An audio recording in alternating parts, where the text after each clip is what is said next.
یہ کہتے ہیں اگر ناپاک بدن پر پاک کپڑا پہن لیا جائے تو کیا پاک کپڑا بھی ناپاک ہو جائے گا؟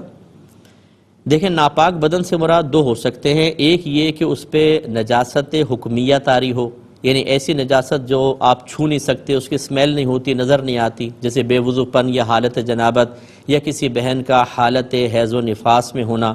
تو یہ نجاست چونکہ چھٹ کے لگتی نہیں، اگر اس حالت میں بدن کے اوپر کپڑے پہنے وہ کپڑے بالکل پاک رہیں گے۔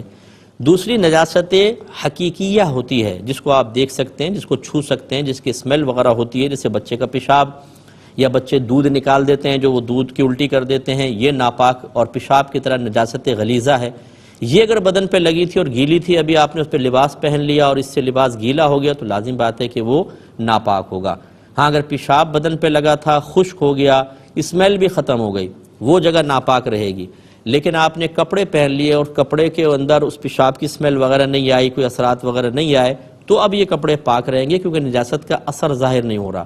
لیکن اگر گیلی نجاست ہے، حقیقی نجاست ہے، تو پھر وہ کپڑا ضرور ناپاک کہلائے گا۔